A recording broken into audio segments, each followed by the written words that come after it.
Drogba indirdi ceza alan Snyder. Snyder gol! Allah'ım gol!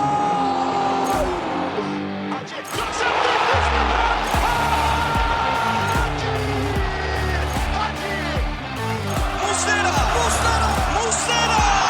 Fernando Muslera! Golün adı Muslera! Sarıyoglu, Drogba! This is incredible! Merhaba. Welcome to the Lines Down, a Galatasaray podcast done for the community, by the community. Today, I'm your host, Emre, and we're back, baby. We're going to be talking about the recent news, transfers, and our Champions League draw. Today, I got with me the North American locals. Closer to me is my man, Yasin. Brother, how you doing, bro? Yo, what's good, man? Happy to be here. A little tired today. It's Sunday. Yesterday, I went to Six Flags Great Adventure in New Jersey. For those who don't know, it's a gigantic theme park, and I am exhausted. I left my house at like 6:30, got home at like 2 in the morning because it's like a 2.5, 3 hour drive. We were there all day. They had some like Halloween event going on in the evening. Crazy fun. I recommend it to those in the Northeast, but they got these theme parks all around. But yeah, man, I'm tired, but I'm excited to talk about Galatasaray, even though there was no game this weekend, unfortunately. If there was a roller coaster you had to compare to the excitement that Galatasaray gives you, which coaster is it from Six Flags? None, man. You can put them all together. The adrenaline rush that you get from Galatasaray, the ups and downs. Galatasaray, every transfer window is a roller coaster. Every season is a roller coaster. It's ongoing. There's nothing like it. But yesterday was definitely something. I'm not a huge fan of heights, I'll be honest. But I'll go on the roller coasters because I guess I'm a nut job in some way. I love the adrenaline of like doing shit that I probably shouldn't be doing sometimes. So I like to go once every couple years at least. I went once and that's it, man. I don't do heights. I don't do heights. And the heights and spiders. Alrighty then. And the next North American native from Canada, Coach John, aka Pokemon trainer, catch 'em all. John, how you doing, bro? What's up, man? Happy to be back. It's funny when Yasin was saying this whole roller coaster thing. I was gonna mention Emre. I have a feeling you don't like heights, bro. I don't know why. I got that vibe, and you confirmed it, bro.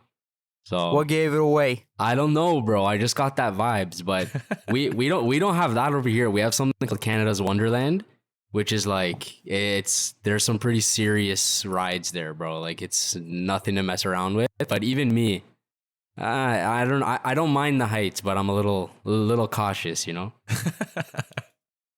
A little cautious. Yeah, bro. I'm a little cautious with it. You never know what's gonna go down on those things, but I haven't been in a while, man. I should go. There's a Halloween event, bro. I don't know if yours has that. Yeah. Exactly. So it started yesterday, actually, for the first time. It was like a preview where they straight up had people in like costumes. There was a guy with a fucking chainsaw running around the theme park, like scaring people. Bro, these kids were shitting themselves, man. Already? Yeah, already, bro. We just it's fucking got September into 10th. September. Yeah, exactly. Yeah. This goes on all like the next 2 months. So this was like a Halloween preview. They got special tickets for like they're gonna have like haunted mansions throughout the park. They're gonna have even more haunted mansion Halloween related things in the next few weeks. So if you can, this is actually the best time to go because you get a mix of both. Yeah, of a reason for me to go, Yasin. You know what it is? Because it's funny when John said that. It's like I don't know if this is why, but like I don't know, Emre, you're like I would say you're a pretty tough guy. Like, you know, there's two things, bro. Two things. Heights and goddamn spiders. I hate them. That's why I won't go to Australia. I love you, Maz, but I ain't going to no damn Australia. It's like elephants and how they're scared of like little fucking rats or some shit. Like, yeah. That's funny. I don't know. That's hilarious. Hey, Mr. Tough Guy here. Scared of spiders. That's a bad thing, but you're not the only one, Emre. There's a lot of people that just don't like heights. I mean, John here is like saying that, you know, anything can go wrong. That's just his way of saying, fuck that. Like, I'm not going. I'm scared of bro. heights. No. It's not the heights, bro. It's like I fucking overthink everything. I'm like, yo, do I really want to go on this 2-minute ride and like it's just Risk my stress, life. unnecessary stress, bro. That's He what it probably is. thinks like, what if the nut is like unscrewed in one of these Yeah, rails? wallah, bro. Bro, that happens, man. Like, I swear to God, like, we went on this wooden roller coaster. Like, I swear to God, like, El I feel like Toro? half the wood was like, like, it's old, man. El Toro, bro, fuck that Rotting thing. wood, bro. Bro, you know what I thought? I went on El Toro yesterday. I told my cousin I'm not gonna go on it because the last time I went on it, I thought I was gonna die. Not because it Yeah. was like scary, but like it looked like a piece of like a roller coaster that's just about to fall apart. Like, think Yeah, of yeah. what's that movie? Final Destination. Like, if Yeah. any Oh, roller fuck. coaster at this theme park is gonna be in the movie, it's this roller coaster. Yeah, Bro, bro. we start going up. I have to tell you this real quick. We start going up. We're almost near the top where it starts to go down. The fucking cart stops. Like, it stops going up. And then, like, the guy on the announcer is like, hold on, small little thing. Like, it'll Oh be fine. no. See And that then- right there, bro? No. Yeah, I was And just then like, this is where I die. the roller coaster goes back a little bit. Oh Like, fuck no, like dude. No. 2 inches backwards. We're like almost at the top, bro. At this point, bro, I'm frozen. I'm like, this is it. This is it.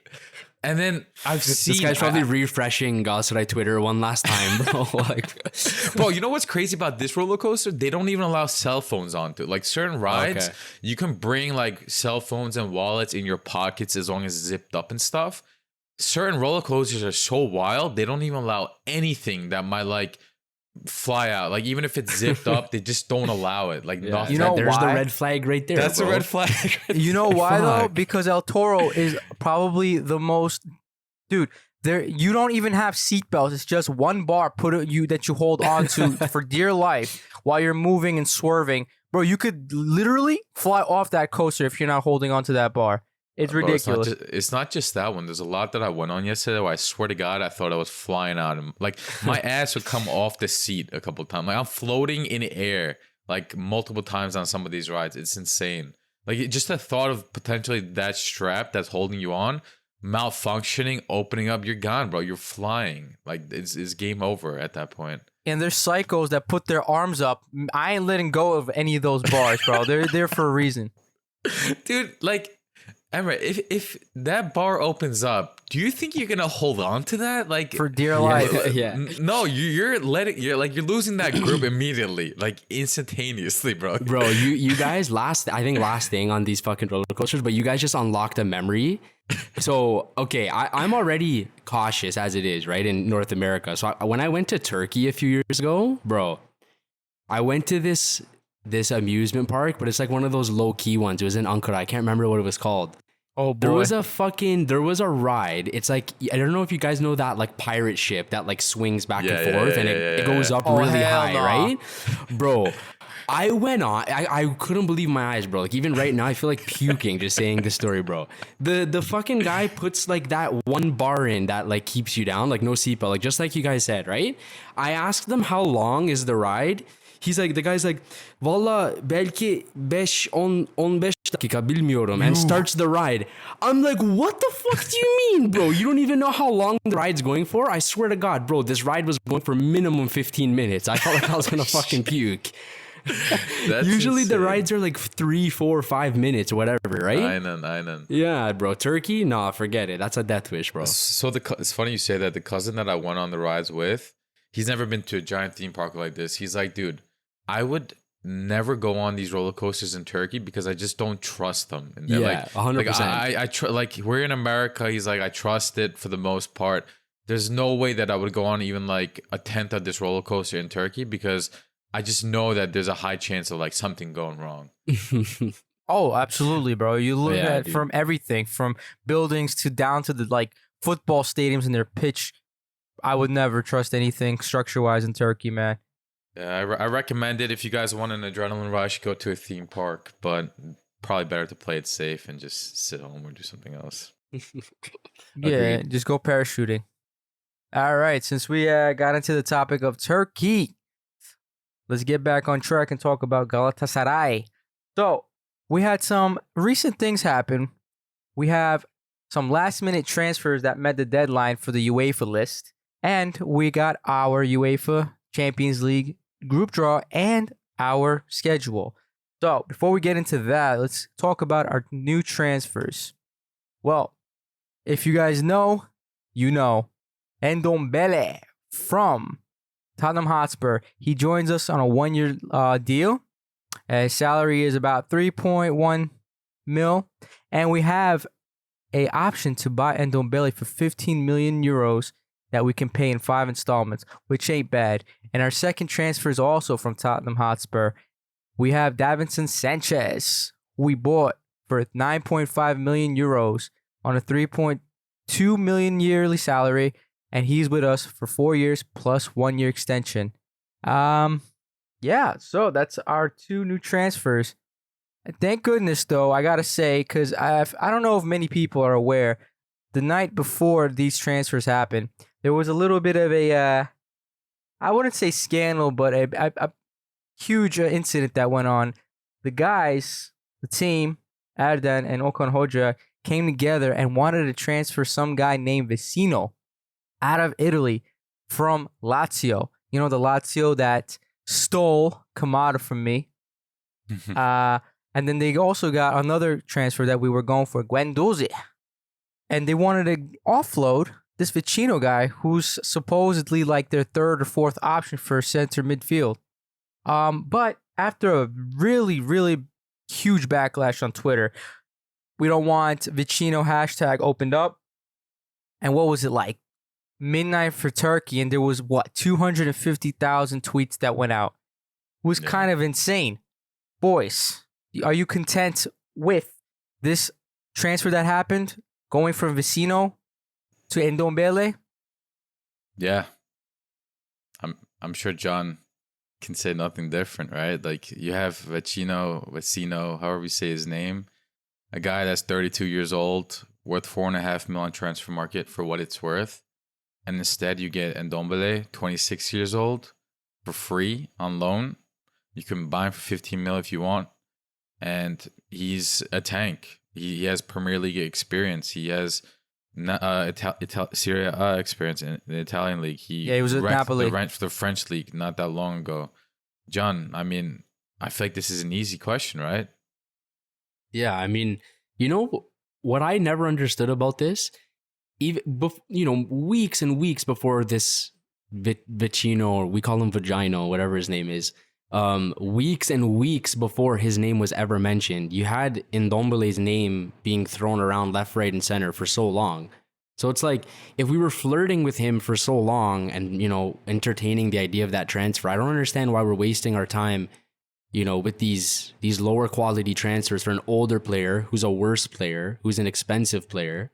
Like, it doesn't make any sense. Like, we've gone for these, huge names and quality players in every other position, but for some reason in the one position we really, really need some quality, we're getting I'll tell you why. Bruh. So, Erden Timur recently came out and interviewed. He was going over this whole explanation of why we went for Vecino and why we had to go for Vecino.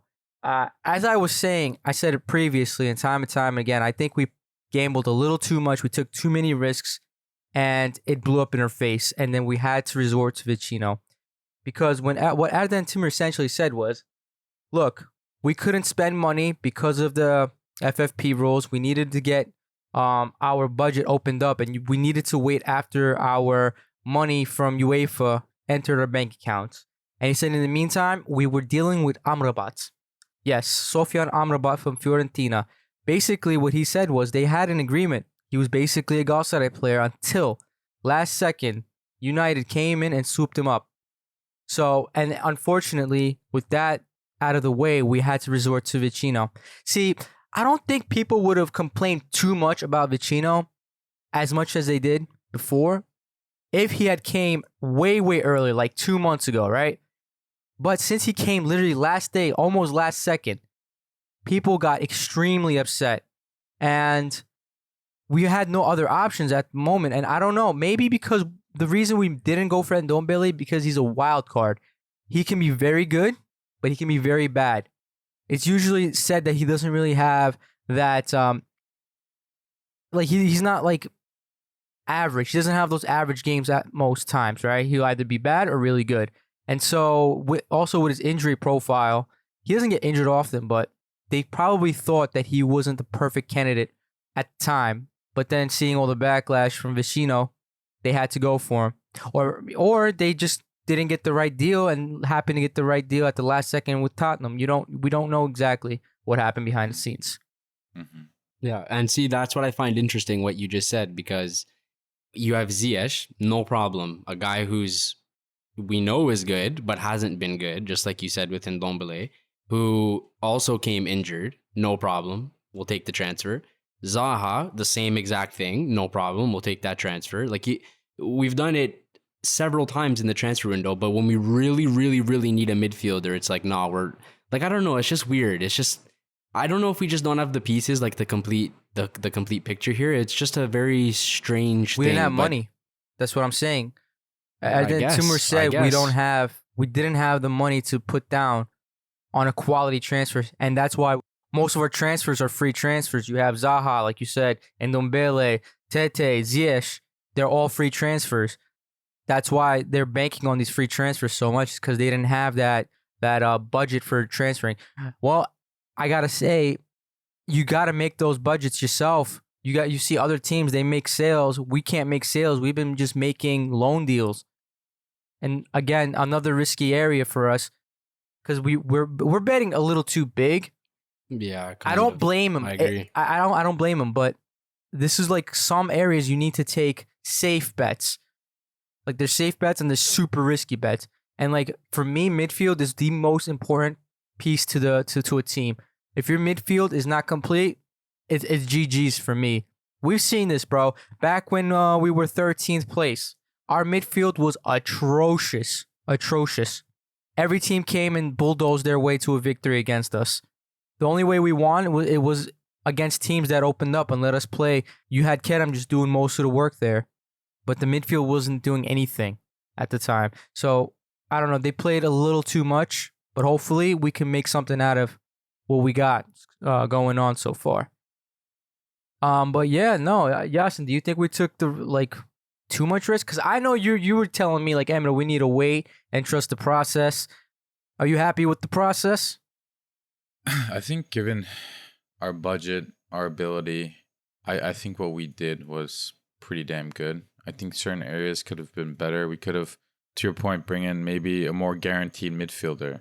I would have liked to see one or two younger players join us that we can, give some experience to and sell in a couple of years, like we did Nelson, like we are about to with Sacha Bowie. I would have liked to see a couple players like that. We tried it last season. Maybe it didn't work out. Maybe because the team currently, the squad is very deep with a lot of very good players, and we don't think that they're going to have the opportunity to play. So I get that too. I mean, look at the loans that we just made. We sent out Yusuf Demir. We sent out some other younger players on loan as well, because we just know that they're not going to get playing time. The Ndombele deal, he's an expensive player too. I think we have to remember that as well. He's going to be good. I think he's going to be really good here on loan this year. But if we want to keep him, you can say 15 mil is not that expensive for a player of his quality, but the wages he's on is insane. I think he's on like more than twice what he's getting paid right now at Galatasaray, because we're paying a portion of his wages, which is like, I think 3.1 million. I think he gets paid closer to like 6-7 million plus. So if we want to like tie him down next year, we're going to have to pay a lot of money to keep him like on our books. So that makes things very complicated from a wage structure. Our wage structure is already completely fucked, in my opinion, but that would make it even worse. Yes, you'll be offloading Merton's wages, potentially Muslera's wages. If he leaves completely, or if we re-sign him, is it going to be at a lower wage, or is it going to be the same because he's still a very good goalie, very, very high quality? I think he's still going to play for another couple of years the way he's going, but it's just very complicated. Maybe the UN team start to think about all this and how much realistically we can afford going forward. Adam Tumor talked about sponsors. Apparently we have close to like 50 million in sponsorship deals this year. Yes. 20 of which is like allocated to like players and things like that, which is insane. But I thought it was good, man. I really do think that our transfer policy this season was good. The players we brought in, high level. Davinson Sanchez, we bought him for $9.5 million. Yes, you can really question that and say he had a year left on his contract. Why are we paying $10 million for a guy who has a year left? If that kid's free next year, the chances of him coming to Galatasaray are little to none, in my opinion, because he has very good Premier League experience. And if you read the Spurs fans' comments about him when he left, it was nothing but good things said. You know, apparently one of the reasons why he didn't play as well there was because he just didn't fit the way that the team was playing. You know, he's used to pressing high, whereas Tottenham, they sit back a little bit more. So all things considered, I think we brought in high quality players. Our current transfer market right now, our team is valued at 246 million. Again, I'm not take big that on for what it's transfer worth. market. Exactly, AKA exactly. Federmarkt. Yeah, I have my own critiques too, but goddamn, like that's insane. This is a record for Turkish football. The next most expensive club per transfer market is Fenerbahce at 209 million, but they have 4 extra players in their squad. Like Right. we really did some crazy things. People are talking about Galatasaray, and the players that we brought in are really high quality. Really, really high quality. And I think it's really difficult for me to complain. There's areas that you can find that are issues with it, but I am so excited about what we can do this season once everybody's fit. Honestly. You know, the thing is, if you were to bring someone from like a time machine till now, from that 13th place season, they wouldn't believe if you show them Yeah. the squad that we have right now. They'd be like, yeah, stop busting my balls. This is not Galatasaray. This is a Premier League team. Because it looks like a Premier League team. Because who would have thought you'd be able to sign Mauro Icardi for 10 million, bro, at 30 years old? That for me sealed the season. Like, I was already super happy with that. And like, the reason why a lot of people became unsatisfied is because of the expectations set by a lot of the people from Galatasaray and outside of Galatasaray. So, Adnan Timur also in his recent press conference kind of scolded the news reporters that would be reporting like, oh, Galatasaray is dealing with Verratti, oh, Galatasaray is dealing with XYZ.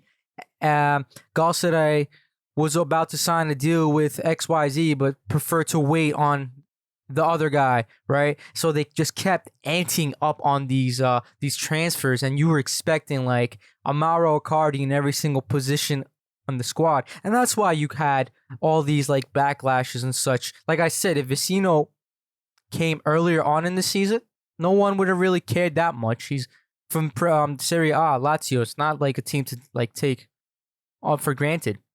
But like you said, I think we did pretty well, man, with all things considered. And there's still room to add to this team. We're still trying to sign players like Eyüp Aydın, and I forgot the other kid's name.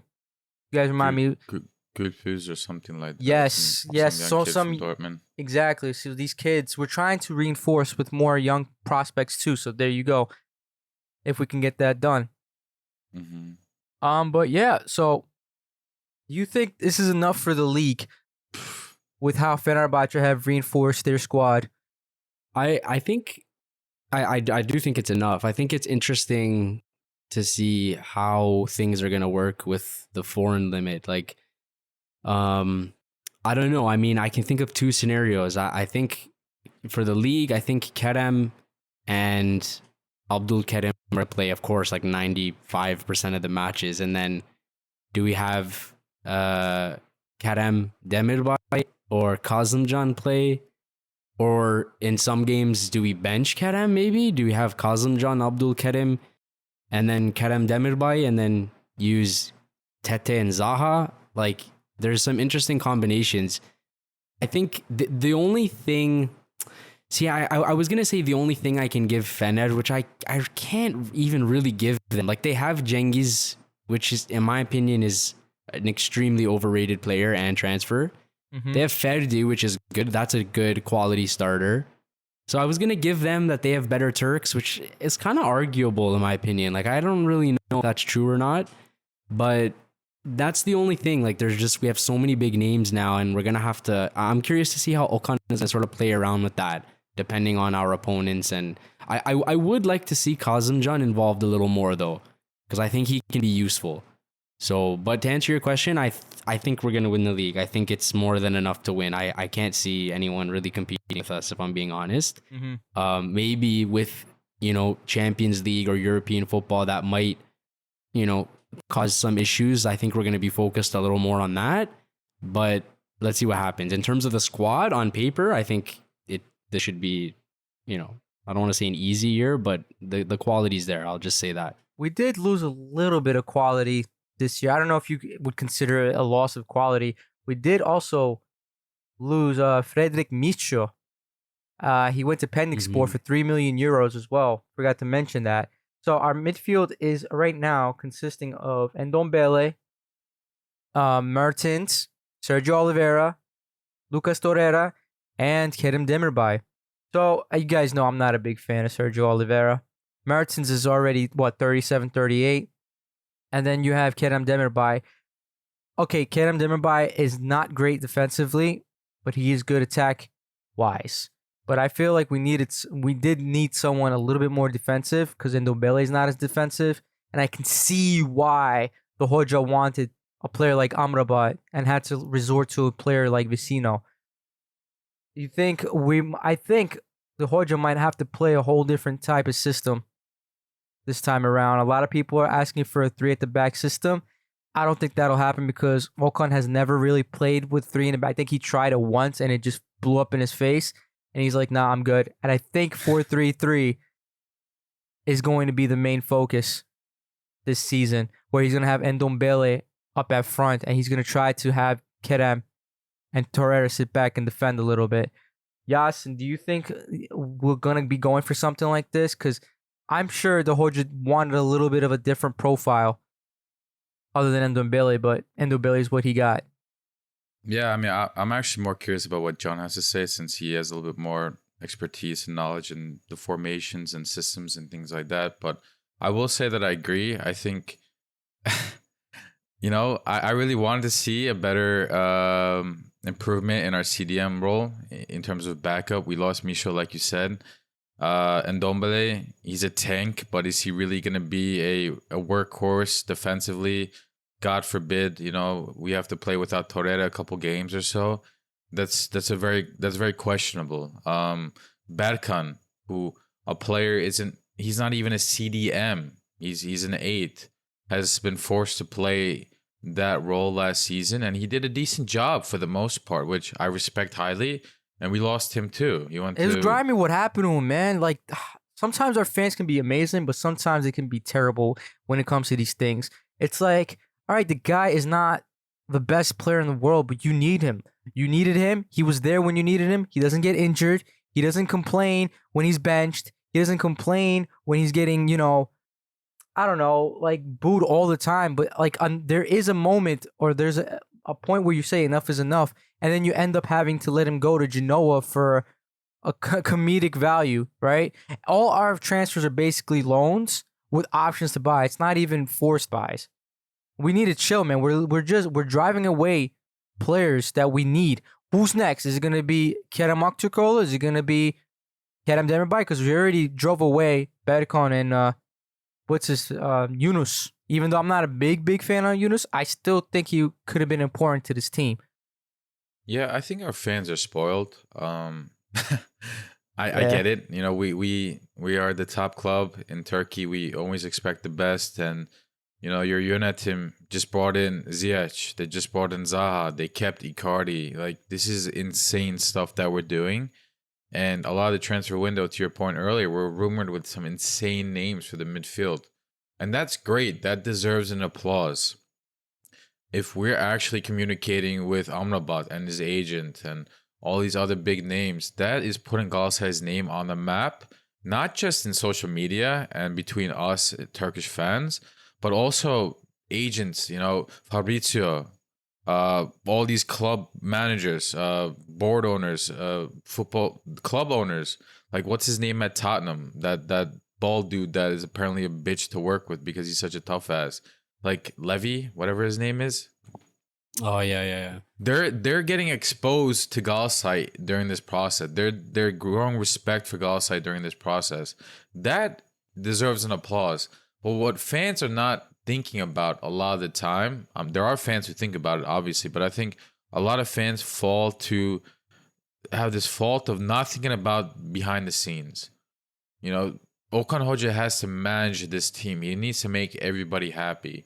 If you build this team of everybody who's a starting 11 caliber, we're going to have a very hard time keeping everybody happy when most of our games are against trash clubs in the Super League.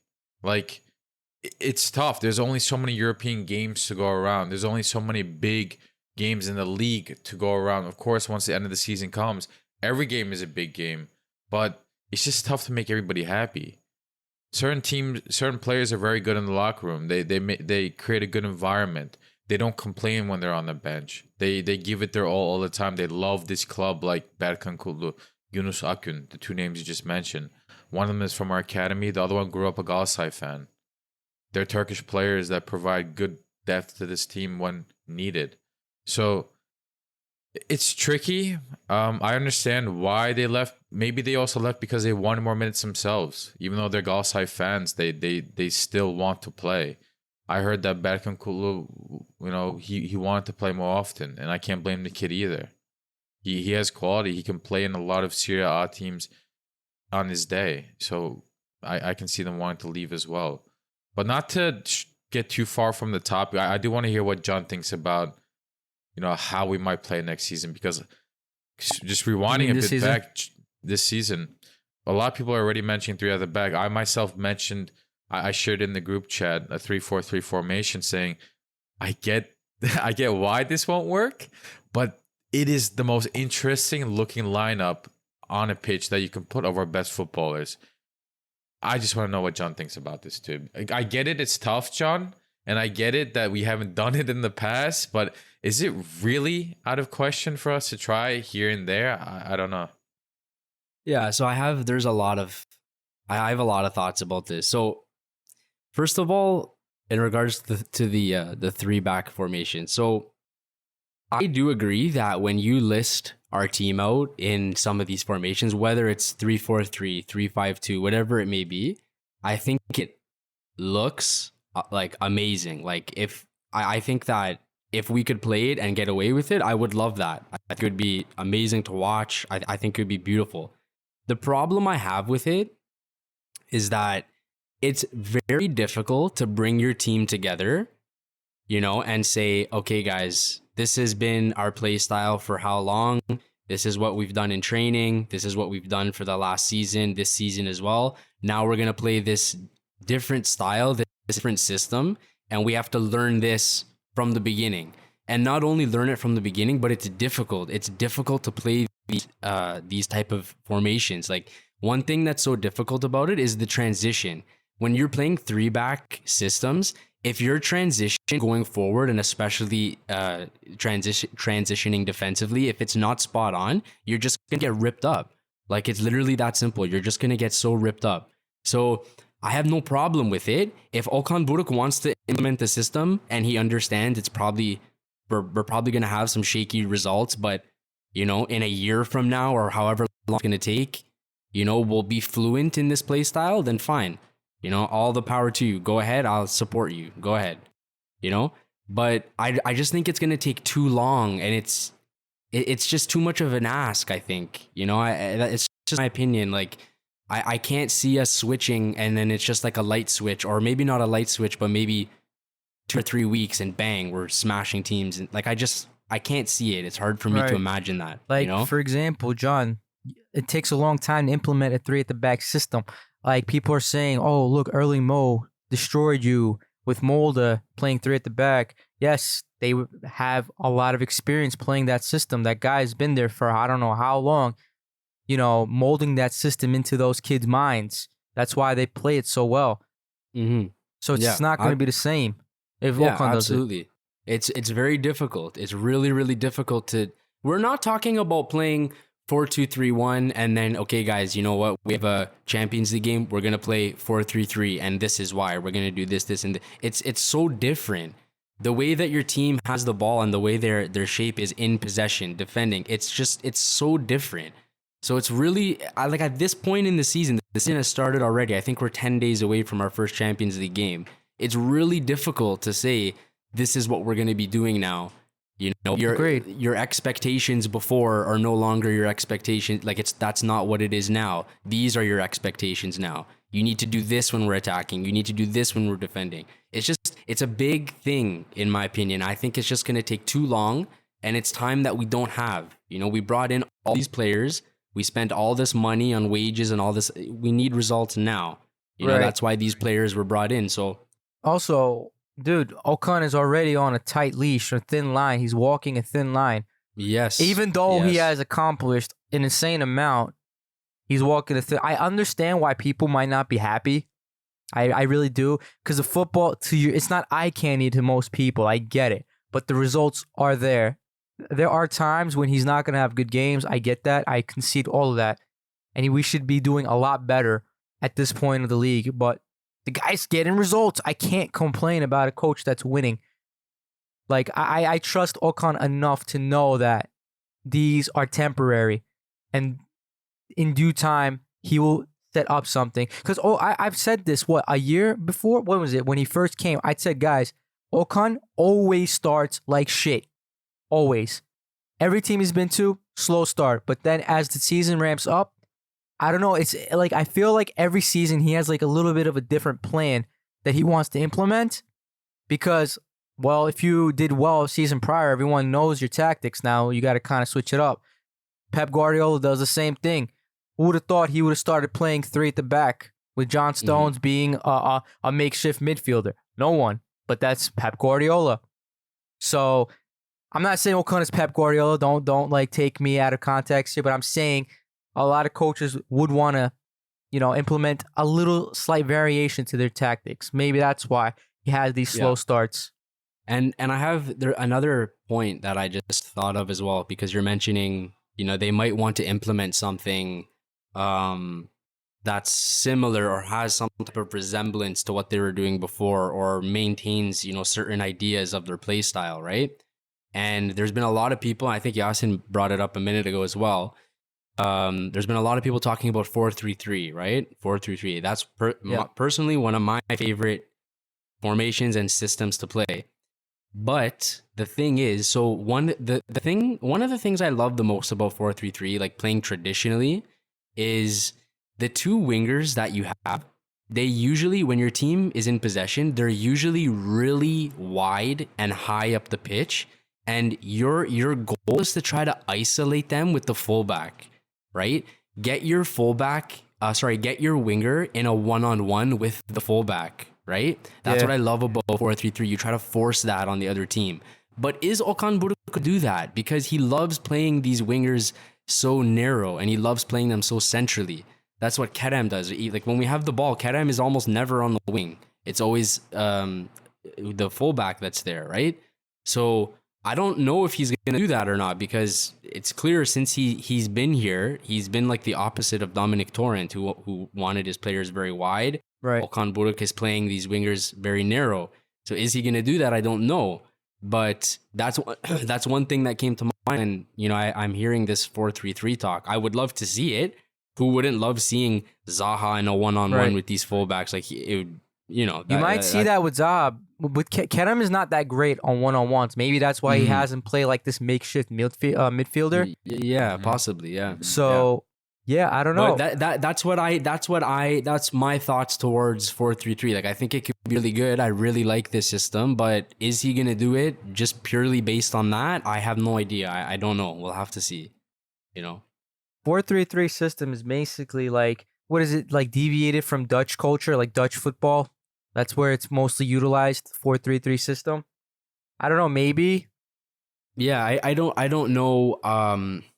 I don't know if that's what the origins are, but I think they have a strong history, a strong, I guess, for a 4-3-3 culture play. Yeah, it's sort of a culture thing, playing that in Netherlands maybe, but it's going to be interesting if there's changes here. Like we pretty much we more or less have a new team.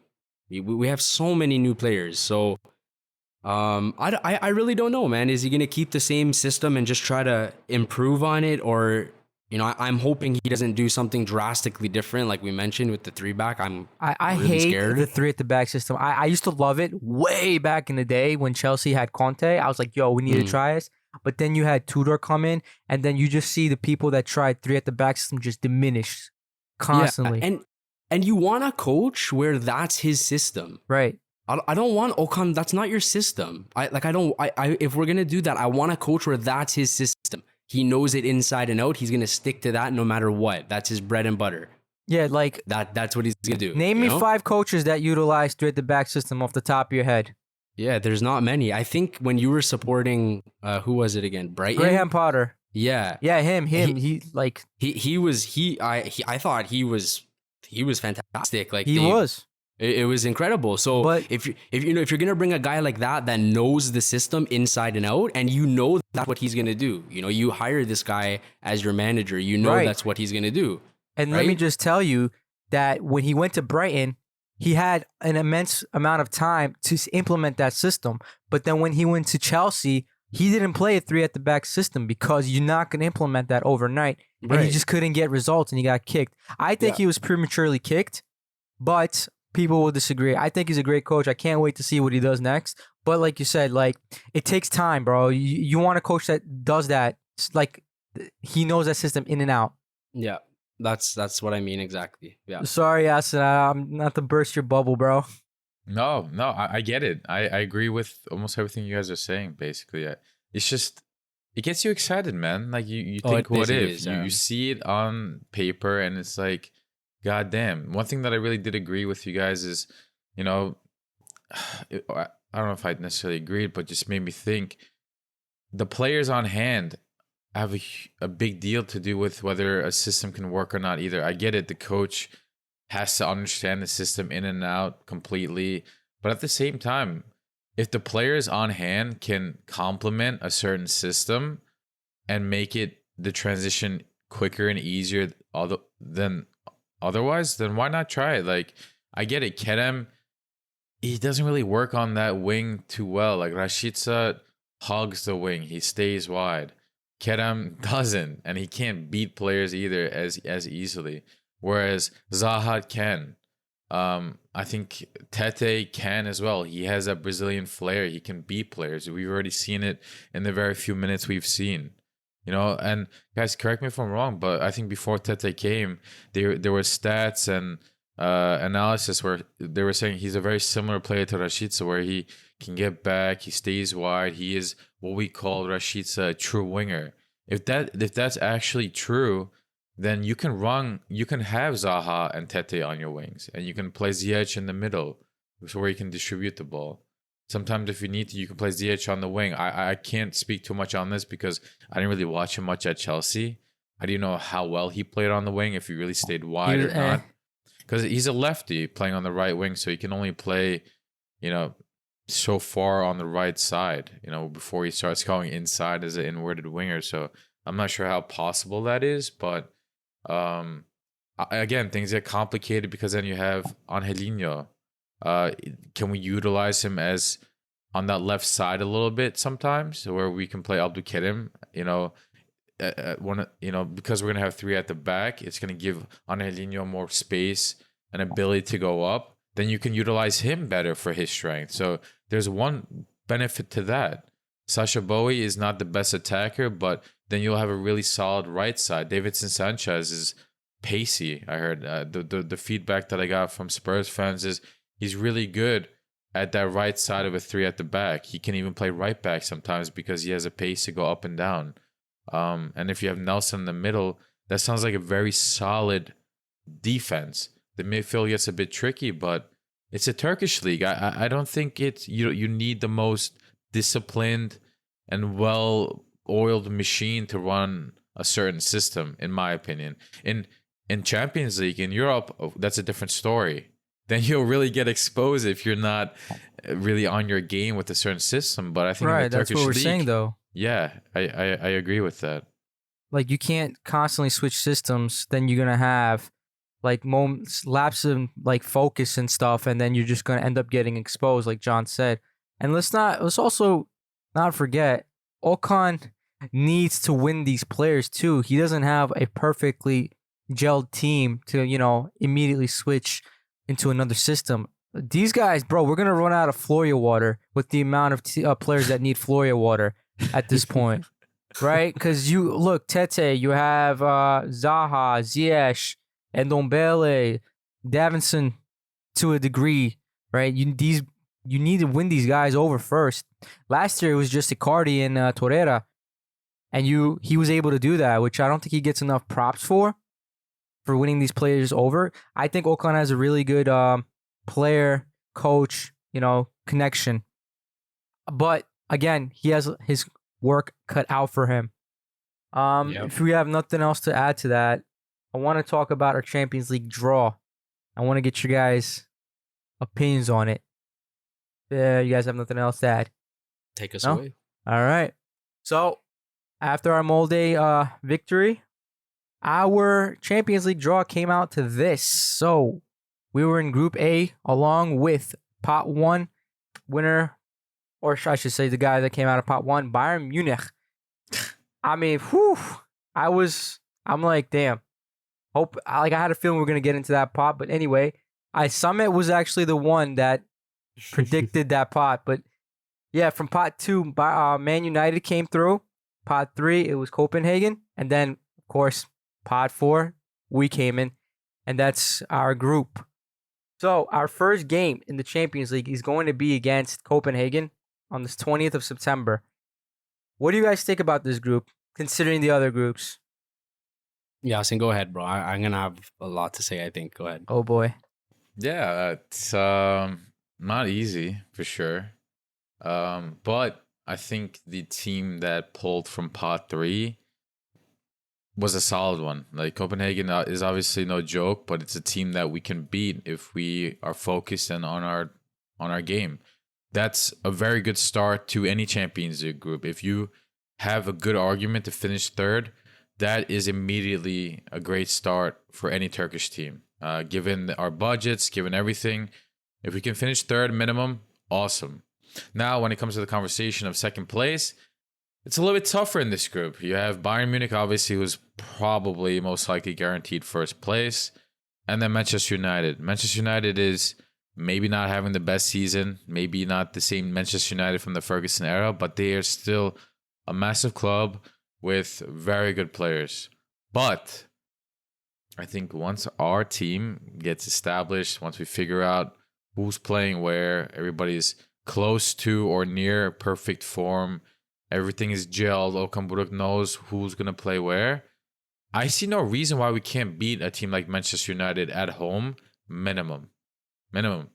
He beat Manchester United with Başakşehir, just to let you there you go, guys know. man. Like, look at the Başakşehir team he coached then and look at the Galatasaray team he's coaching now. There's an immense difference between the quality. Manchester United struggles away at hostile environments, aka one like ours. If we can get a tie away, which I think is very possible, depending on how we play that day, Copenhagen, I don't think may get a point at home versus Manchester United. Bayern Munich will probably beat them both times. Then you're talking about potentially second place. That's huge. If you look at these other groups, man, like some of them are terrible. Where I think we'd struggle to finish third place. Some of them. So another thing that I like about it, before I pass the baton on to John, is we're playing the biggest team in Germany that a lot of fans all over the world, journalists, scouts love to watch, and we're playing against Manchester United. Even though they're not maybe the best team in England or the second or the third best, they are the biggest team in England, and every English fan, etc., is going to be watching United. If our players put in good performances versus Bayern Munich and Manchester United, their values will skyrocket, like immensely. Sacha Boey, Nelson, the two guys that a lot of people were convinced that we're going to sell this window and stayed, can go for 3, 4, 5 million more than they would have gone this window if they play a couple good games against these teams. That to me is really good too. We're trying to get our name out there. What better way to do that than beat teams like Manchester United and, put in a good performance versus Bayern Munich? You know, if we got Group B, for example, and we had to play Sevilla and Arsenal, you don't have that same argument. If that makes sense. So, Are you expected to get out of that group? you are potentially, and nothing's guaranteed in the Champions League, but you definitely had a better chance for sure. Also, dude, pot 2, we got United, but you could have gotten Real Madrid. I was convinced we are going to be with Real Madrid again. I was Yeah. 100% convinced. Bro, I was seeing that in my head as well. I know. That's crazy you mentioned that. I Galatasaray could and just Real see it. Madrid, name a better duo. Yeah, bro.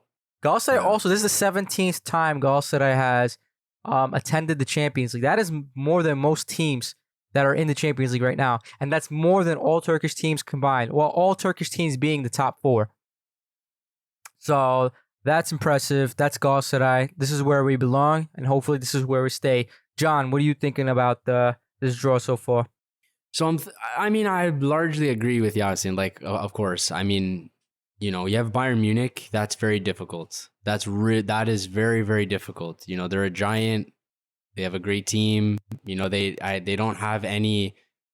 They don't have very many standout weaknesses, I'll say. You know, They didn't and- start the season strong, though. I'll say that. They lost Yeah. 3-0 to Leipzig. Was it Yeah. Leipzig? In the Super Cup. Right, So, right. Yeah, I mean, it's no matter how you look at that, that's going to be different. Difficult when we're at home, when we're away. There are some people, and I'm not just saying this because of my best friend Kim Min Jae, but there's a lot of people that question them defensively.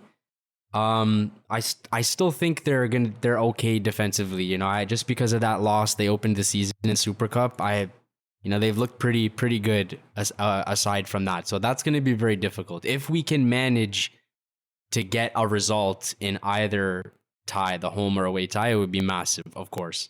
I don't know if anyone expects us to win against them, but of course, I think our best chance will be at home, and we'll see what can happen. But I'm not very optimistic about it, but we'll see how it goes. I think most people are just hoping we don't break Beşiktaş's record for conceding the most goals. I think that's what we can wish for at best. Like that, I can't see. I really can't see that. I mean, I don't know. They have Kingsley Coman, Harry Kane.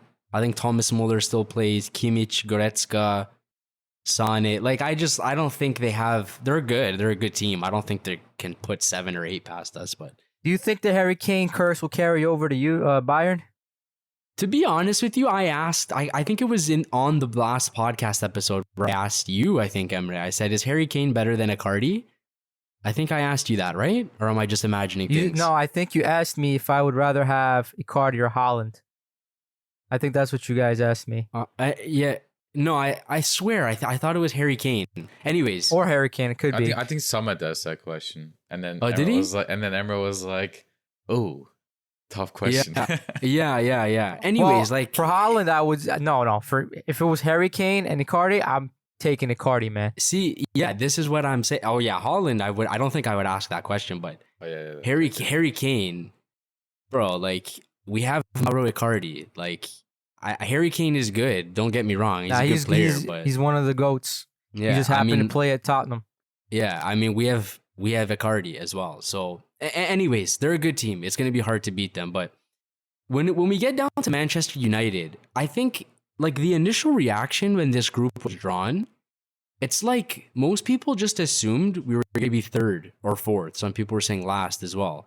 But it's like when you think about it. So first of all, before I think to Manchester United, Copenhagen, we have to win. Like it's as simple as that. The most important match of the group probably is the first one. We're at home to Copenhagen. We have to win. We need 3 points. There's something with playing Nordic countries, whether know. it's Galatasaray or the national team. We just suck against these teams, man. I don't know what if it it's- is. I don't know if it's the size and like physicality that they play with. I don't know what it is, but I don't give a shit what it is. We have to win that match. Like simple as that. We have to win that game. If you can get 3 points in that game, we can start talking with the rest of the group, right? Now, Manchester United, like I said, the group was drawn and most people just wrote us off for some reason. But let me ask you guys, right now, not historically, right now, are Manchester United a giant in football? Answer me that. Like, not in name only. In name. Yeah, that's what I mean. Not taking into account like just the reputation and the legacy they've built as being Manchester United. But right now, are Manchester United a giant in football. I don't see how. I don't see how they can be a giant. Most of the time, they're going out there with Rashford, Martial up front. Like, their backline is horrendous. I'm not even going to get into that. Horrendous. I don't see them. They're so beatable. They're so beatable. Of course, we're Galatasaray, so we're going to make it, difficult for absolutely no reason. But I really don't see why it's so hard to believe that we can get a result against them, either home or away, like especially home. I'm just not seeing that. They're just not the Manchester United that we played against before. They're not.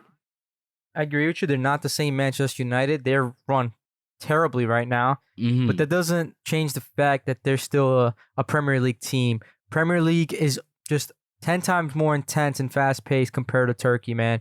And so, again, you have these players that are not ready, not gelled. And our second game in the Champions League is against United away. Yeah. So it's going to be very tough. Yes. And that's what's going against us right now. The fact that our team is not, we haven't built that chemistry and a lot of players aren't ready. That's pretty much the only thing, in my opinion, that's going against us, because we're not playing Manchester United anymore with, Babel, Chikaldao, like these bullshit players. That's not the case. We're going to Old Trafford with Icardi, Zaha, Ziyech, Torreira, and Ndombele. Like, we have huge players. Right. If anything, we're the giants here. Like, I don't give a shit about Manchester United. I don't give a shit about their players. They're not that big anymore. That's the facts. That's the reality of the situation. So the only thing holding us back is our, if we're prepared or if the team is ready, So I don't see why we can't get the results here to finish second. And Copenhagen, like I said, we have to win that first game. We have to win, man. Like, not draw, of course, not lose. We have to win that game. If we can get 6 points against them and then focus on getting our results against Manchester United, which are so possible, despite what everyone else is saying, I don't see why we can't finish second here. This draw could have been a lot worse. That's all I'm saying, Right. So I agree. And for the most part, I think United is winnable. That's assuming Ten Hag doesn't get sacked after the game with Bayern. Hopefully Bayern doesn't destroy them too much. Dude, United is breaking down. The latest thing to come out is that Anthony is being charged for abuse. Right? So they're losing players left and right. That's shambolic. Yeah, he's injured too. He's injured. Yeah. They have Mason Mount who's injured. Luke Shaw's injured. I think their best defender, basically, if you ask me. Rafael Varane is he's done as well. I think he's injured until mid-September. He might be back for our game, I think, but that's a maybe. He won't be in form, I would say, because he's been out for a minute. Exactly. Right. So it's really like you said, we do have to win that first game, no matter what. You can't tie it either, because then you give them the opportunity at the away fixture for them to take that third place. Yeah, because if you lose points in this first game, we've already shot ourselves in the foot. Now the rest of the Champions League campaign is very difficult. That's so Galatasaray, though. Of course, that's what I said, bro. We always have to make it more difficult. Of course, like, you have to win this game. You have to. If you don't win this game, you have to make these points up. And who are you going to make them up against? Bayern Munich? That's going to be very difficult, right? So you have to win this game, and that's on September 20th. Circled on my calendar, dude. Like, I'm going to lose my mind during that match, I'm sure, but it's a must-win match. Plain and simple. That's it. 3 points, nothing else. Right. Yasin, you're going to this game, right? The Copenhagen game? I really hope so, man. I'll definitely be there. It's on the schedule. It's just a matter if I can find a ticket. I guess worst case scenario, I can always find one at an expensive cost, but I do plan to be there. I will be taking pictures and hopefully bring some good luck to the team, because we're going to need it. We have to win that game. So, yeah, but do you have expectations? Expectations, man? I think we'll win it. Copenhagen, Copenhagen, 6 points is a must. I agree with everything John said. And he actually really made me think about that whole United roster, the size. I think he has a really good point, saying that we're maybe overthinking the size and the strength of that club. If you compare our players on paper who, they have available now, not including the ones that are injured, we have a good matchup. Like our Zaha and Ziyech are Premier League players. Zaha is caused havoc against the Manchester United plenty times in the past. Exactly. Ziyech And understands bro, that. Yeah. Yasin, bro.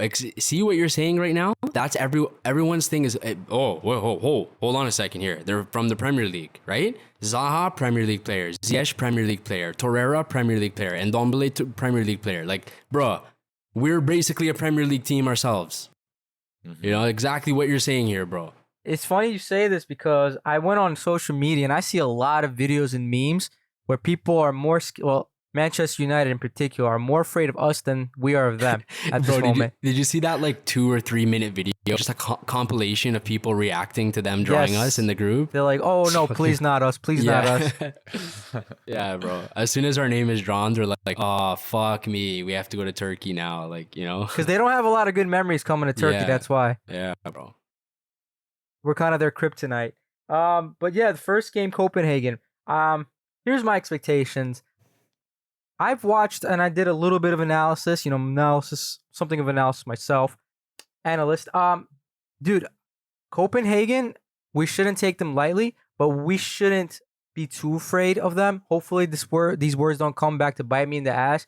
But if we do beat them, I think it will be because of our set pieces, whether it be free kicks or our corners, because they're very, very susceptible to conceding free kicks. Because I watched the extended highlights of their last Champions League game, and my goodness, they were very close to actually getting kicked out or not making it through.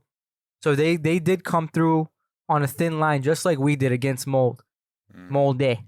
So I hope we can at least get 3 points here, because then you put your team onto this mindset, like, guys, we can do this.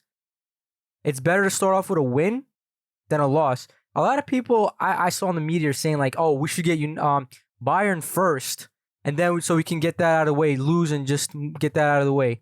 No, bro. Let's hit the ground running, bro. Exactly. I'd prefer to start off strong than start off with a loss, because that just puts you in a sour mood, because then everyone starts climbing above you point-wise, and then you're just stuck down there. I'd rather start off strong. Then we can talk about United. Because, okay, I wish United was a little bit later, because I feel like we do have a chance to get them. But I do want to see Zaha there. And that, hopefully he's ready by then. I don't understand how Zaha is taking this long to get ready, bro. I think we're playing it safe. Some people are saying he played through injury last season for Crystal Palace. Because I think they were near relegation and they forced him to play. He wanted to play when maybe he shouldn't have, just to help the team, which I respect. But this is a result. You're going to get injured and it's going to take you longer to get back. I'd rather play without him an additional 1 or 2 games if we have to, if it means him coming back healthy, because a healthy Zaha is a game changer in this league. In any game, we saw glimpses of him, and it looked very, very nice. It was exciting. He just knows where to play the ball. He knows as soon as he gets it how to dribble in and around players. His touch is immaculate. It's just fun to watch, and players like him win you games. Like him, Icardi, Ziyech, and the midfield, Torreira and Ndombele. Like, these players individually can win you games. And if they're playing all at the same time, even without the chemistry, it'll be fun. Can you imagine once they do build chemistry? It's game over, man. Like, I just thinking about it, I get so excited. Like, Emre, we got ourselves a squad, man. I'm not gonna lie. Yeah, we do. Yeah, bro. that we have to see if it meshes together. There's also that chance that we don't make it to the last 16 and we make it into the Europa League with 3rd place. Would you guys be upset? No. I mean, I would be upset, of course, because we're not continuing the Champions League, but I would be upset if we finish 4th. 3rd is still fine. It would be exciting in a way. You get upset for a moment, and then you're like, wait a second, okay. Now we can go to, the quarterfinals, the semifinals, the finals of the Europa League. Why not? Freaking Sevilla won the Europa League last year. Why can't we win it again? Right? Then you start to think about these other scenarios, and all of a sudden it's more realistic to go to the finals and win the Europa League than it is to get to the semifinals or quarterfinals of the Champions League. Those are big goals, and we should aim for it, of course. But it's no means an upsetting thing to continue in Europa League, where in the Turkish league, our competitors are all in the Conference League. That it was just formed a couple of years ago for these Zavala teams like Fenerbahce and Beşiktaş to compete in. So, no, it's a fun direction, however you look at it, as long as we don't finish 4th place. Right. No, because I'm only asking this because people have quite a lot of expectations with this team, and I get it. But like I said, there is that possibility, and I personally wouldn't be upset. I really want us to make it to the last 16. It's just something different about the Champions League, man. We already have the Europa League in our we have the cup in our museum. We have the Super Cup. There's only one cup we're missing. And it's like just daydreaming about it is just so enthralling to me. Sometimes I like go to sleep and I think about Galatasaray winning the Champions League. Oh, the scenarios that I make up in my head. Brother, I'm telling you guys this right now, if we ever went to the Champions League final, dude, I would sell my car. I would sell my house by any means necessary. The only thing that would stop me from being inside the stadium is if I died, bro. That's the only way. The only way, bro. That's how, and I'm sure I'm not the only Galatasaray fan that would say this, bro. That's how much it means. So, bro, there's people that have sold their houses to bet on the Euro, what was it, the UEFA final against Galatasaray with Arsenal. Yeah, man. So yeah, it's gonna be fun. Our schedule isn't the greatest. We do play Bayern back to back, man. That's where I'm most concerned about. That little portion, because that's a little too late into the run, and I hope Bayern doesn't pick up extreme form by then. That's tough. You know, with those matches, like you have to ask yourself, like, especially when we're going over to Germany, should we? It's a decision to make. Should we play them? Like, should we actually play them, or should we go there for a draw, like how we did when we went away to Barcelona? You know, if you try to play Bayern, you're gonna get smacked, man. I feel like that's what happens. I mean, that's the thing. This is the decision to make.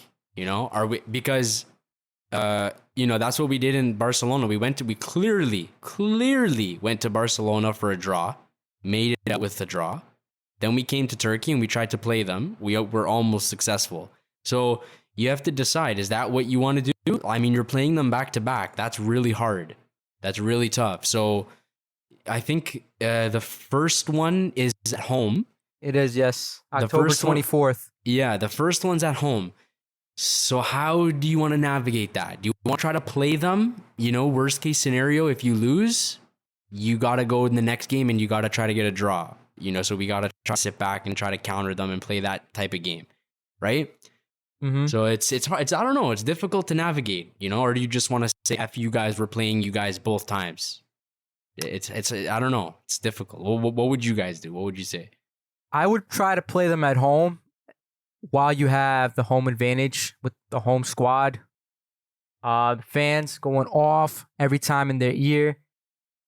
It's like akin to how we played against, what was it, Real Madrid last time we were in the Champions League with that Nzonzi Lemina squad.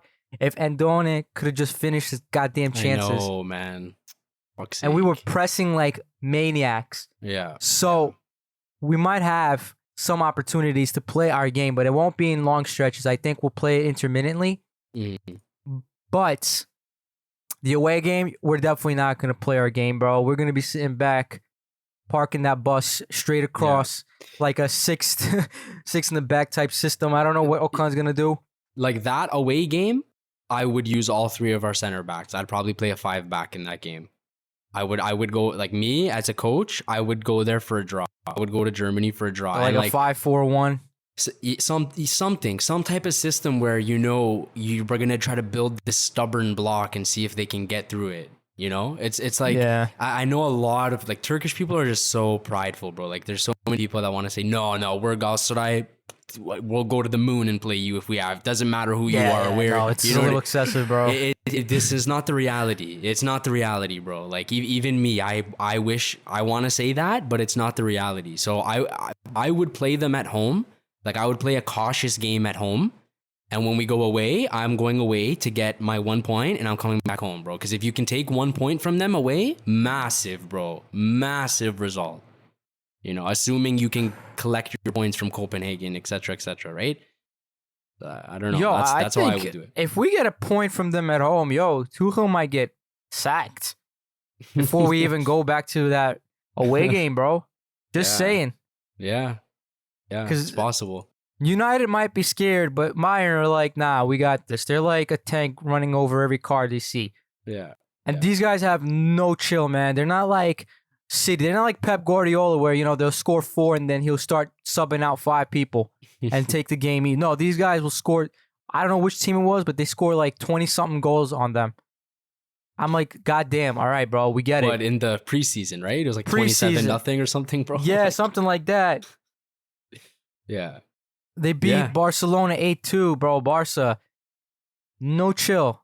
I don't know, man. It's going to be interesting. It's going to be real interesting. So, and it's going to be fun as well, bro. Like, yeah, man. It's hard.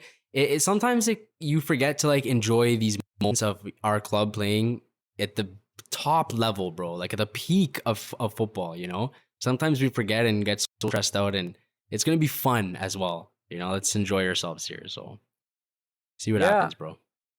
Any closing thoughts, Yasin? No. Honestly, overall, I actually like the way that our fixtures are for the Champions League. Start off at home, hopefully on a good foot, get your 3 points. United away. It is what it is. At least the second time around, you're playing them at home when it actually is probably be more important of a game. Second to last group stage game. And then Copenhagen away, which even though it's an away game, it's still very achievable 3 points. So the fact that we're playing the 2 teams that we expect to get points from back to back both times, Copenhagen, then United, then Copenhagen. I actually like that a lot. We're playing Bayern twice in the middle. If we lose both games, it's not the end of the world. Then we can be like, okay, we got this out of our system. We don't have to play them again. Let's focus on United. Let's focus on Copenhagen and get out of this group. I actually really like that approach. Like, it worked out this way, and I think it's good for us, honestly, from a mental perspective. Yeah, the only game I'm actually really concerned about is the last game against Copenhagen, which is in like December. That's like basically summer for them.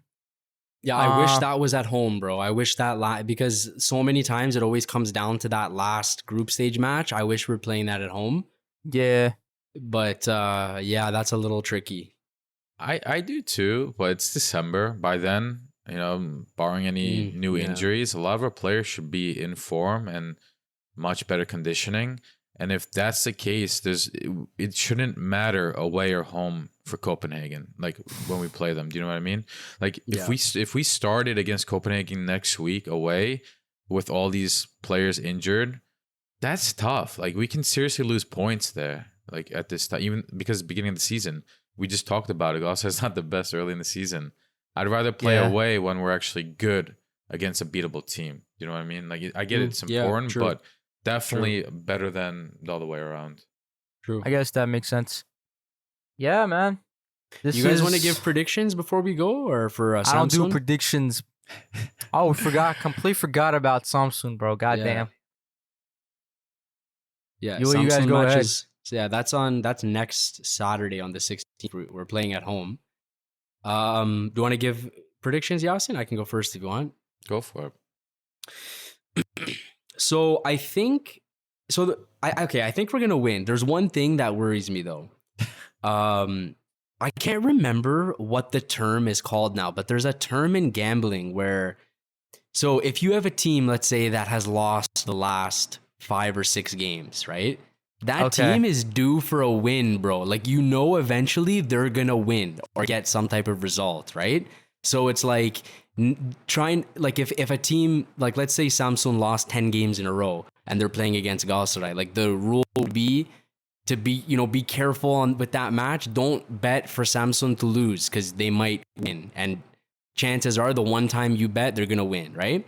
So I'm getting very slight vibes with this because they haven't won yet. They tied the first game, lost against Fener and Kayseri.